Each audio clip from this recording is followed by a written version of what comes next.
Before we jump into the main topic of today's video, I first want to make it 100% clear that this is all from an anime-only perspective and that my knowledge on Fruits Basket is related to about a quarter of the story at this point in time. We will be diving into Tohru Honda's character, and that because Fruits Basket offers so much to digest from all its central characters, even before the story completely wraps up, you can find a multitude of angles to analyze and be amazed by pretty much any character. But to avoid any confusion that I'm pulling from the manga or future anime plot points, no, I am not. This is just how amazing our perfectly flawed girl is, that with so little of the story currently adapted, I can already dive into her superb character writing. With that bit of house cleaning out of the way, let's dive into the main topic at hand. Fruits Basket at its core is a character-driven series where each personality that you meet has something at face value that can potentially hook you. Whether that be a personality trope such as the young adorable cutesy persona of Moji, or the sweet angelic aura that our mainly Tohru radiates who brings joy to everyone's life. These introductions can either hook you right off the bat or push you away. The brilliance is whether you love or hate a character from minute one, by the time their first arc concludes, your opinion will be positive, at least that's been my experience so far, with it not appearing to be slowing down anytime soon. So with all these fantastic characters, why not tackle Tohru Honda for one simple reason? Because I like her character, you might ask.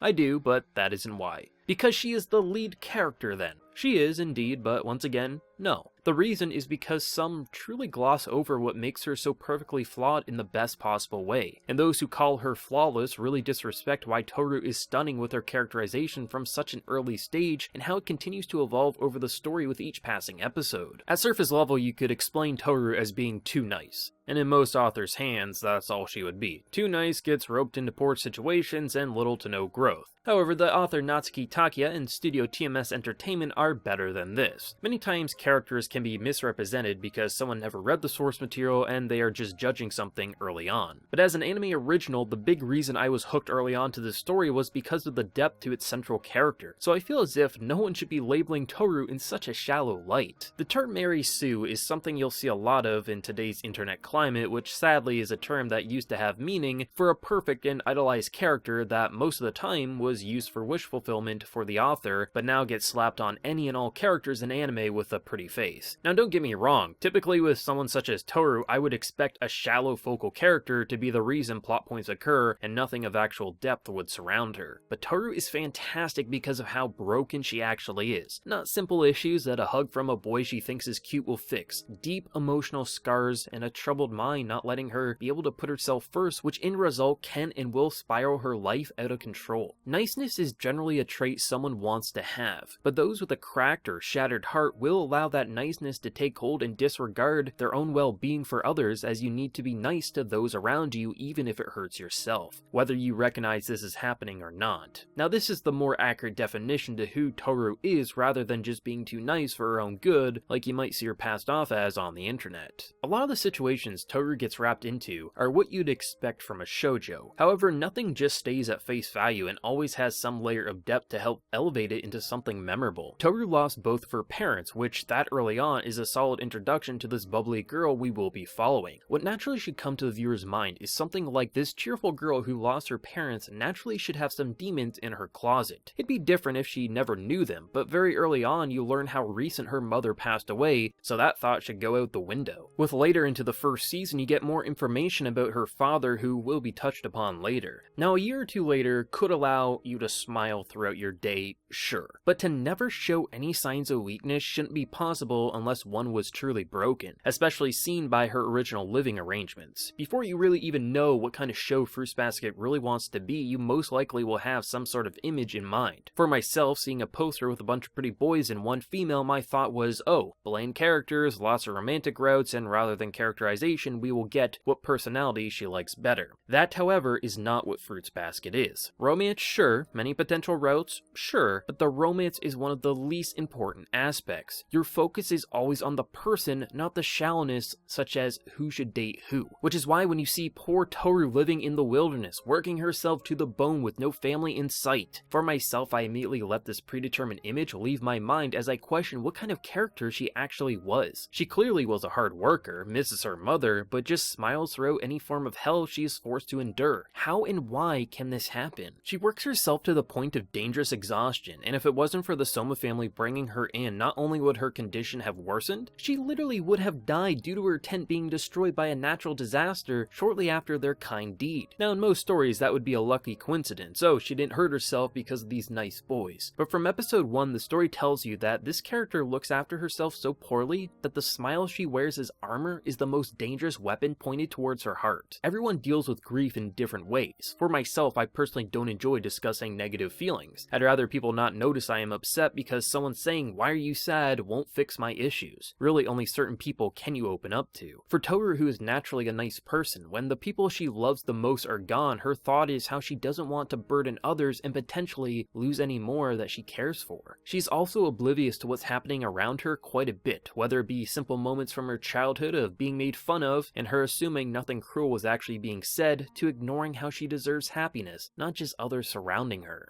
I've known people nearly identical to Tohru in the sense that they almost always put others first before themselves, and at multiple points unless you made a decision that would benefit them, their happiness would go unfulfilled. When relationships are formed with the correct person, this guard being completely down isn't an issue, because a select few won't misguide the other. But even with the kindest of hearts, we can't read minds, and because of this we will misunderstand a situation which in result can harm the other. And for a majority of the world who are selfish, they will walk all over people such as these. This is what makes Tohru one of the most damaged characters in the show in the sense of how easily she can be manipulated, which in result easily hurts her. For characters such as Kyo and Yuki, two characters who both open up to her early on, you naturally would and should trust in them. For Kyo, someone who locks himself away and tries to only focus on himself, having someone who worships his zodiac and who he is as a person naturally lets him be himself around someone for the first time in a long time. With Yuki, the charming prince, not having the same effect on Tohru, where most would see him as a pretty face, Tohru sees his personality above all else rather than having shallow googly eyes, which in result lets her nurturing heart feed into his hunger or secretly craving a bond of some sort. But even though they both care for her and protect her on multiple occasions, because they trust in her so much, they easily will take her word at face value without a second thought. Her saying, "Go home for the holidays, I will be fine by myself." And if it wasn't because of Tohru's long-term friends, she would have cried alone all night because they believed she was going to be fine. She wouldn't let others stay behind, so she would have company during painful times such as not having her mother around for special occasions. You still have a family, be with yours. She isn't playing tough, she honestly believes that's the correct route for them. Don't take family for granted and I'm just some girl, you have others more important than me. This is the danger of Tohru's kindness and being misguided by her. No one is just their family that they're born into. It's the personality we grow into and the connections we form over the years that shape everyone into who they are. She may have lost her mother and father. Most of her family can be cruel, but that doesn't mean the Somas couldn't be her family given the time, which is why they need to put themselves out there to help guide Tohru down a realistic path of relationships. It takes a lot to convince her that it's okay to put herself first. It's okay to desire things, and even in such a short amount of time, you already get glimmers of her acting for herself, willing to push others back for her own desires. When she thinks she is a burden to the Somas and it's time for her to go home after her grandfather calls her, you see what can easily be called toxic at her so-called family's home. The grandfather is fantastic, but the rest of the family is completely vile. She wants to be with Kyo, Yuki, and Shigure, but can't bother to ask to stay. That's not her home and she would be a burden to them as she clearly is to her real family. After vile remarks are thrown her way and in anime fashion, the boys come to her rescue. But rather than playing off a scene as here we go again, the princess saved by the knights in shining armor, Tohru for the first time asks for something for herself. I want to live with the Somas. If she truly desired to stay with her grandfather and the rest, they wouldn't have dragged her from that home in a cliche fashion. But her wish, the first time she's asked for something, not for others' sake, but for her own, is why this prince-like moment becomes amazing growth for her character. As not only in this moment is it a big step for Tohru and the others, it's just the beginning of where she will go over the story. Much later into the anime, when Tohru comes face to face with Akito, the head of the Soma clan, when Yuki is being tormented by Akito's words, Tohru gets violent for Yuki's behalf. Now nothing extreme, it's just a shove to push Akito away from Yuki, but for Tohru and the viewer, we're left speechless. speechless. The girl who smiles at the face of despair pushed someone away instead of being positive to get by a horrible situation. Now, not for her own well-being, at this point in the story she still would smile at someone like Akito and talk her way out of it, but for someone she cherishes like Yuki or Kyo, seeing them shake in fear causes her to not think but only act in a way to immediately stop this pain. These two moments that happen over its first core are the two biggest moments for her character in this section of the story, and they represent anything other than a Mary Sue. Throughout each episode, Tohru smiles and charms her way throughout life. And for people such as Yuki and Kyo, for the most part, that will provide for arcs that can potentially harm her, but because of the company she keeps, most likely will steer her back in the right direction before it's too late.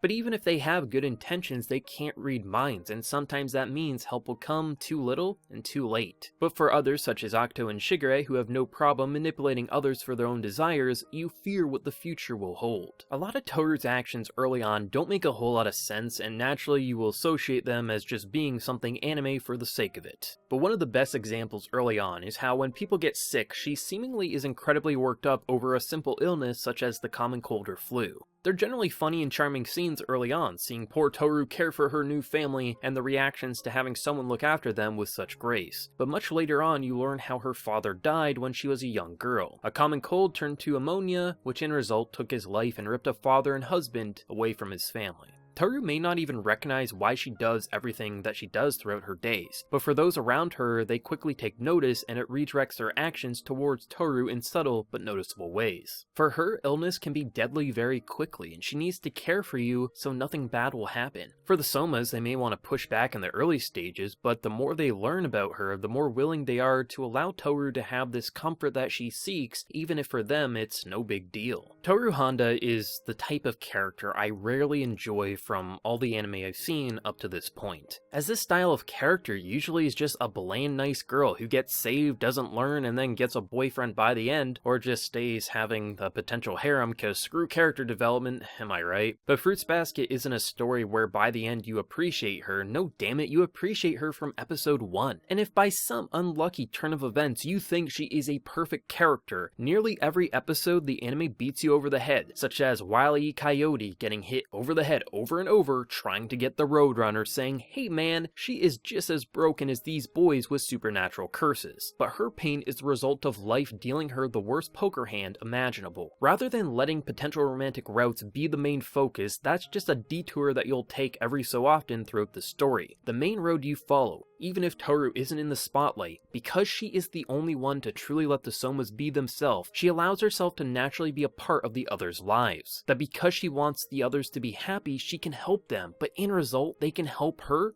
or potentially hurt her, pushing her growth in fascinating directions and allowing for all the characters' personalities and stories to be the main focus. That rather than walking out of an episode thinking Tohru is a reverse harem protagonist, you walk out thinking this is a fascinating girl who feels completely human because of how multi-layered she actually is. That you can see aspects of yourself, others, or people you've heard about in her, while also feeling as if she has unique characteristic traits from her humor to her obliviousness that craft her into Tohru Honda, not just another anime character or Mary Sue. To put it in layman's terms, Tohru is just a perfectly flawed character, which is why we love her and remember her with each passing episode. For those who have any thoughts on this video or our precious girl Tohru, I'd love to hear yours down in the comment section below. If you enjoyed my ramblings, be sure to leave a like to show your support, and remember to hit that subscribe button if you happen to be new. Lastly, there's my Patreon for those who want to go the extra mile and help support what I do around here even more. But until next time everyone, please take care and have a good one.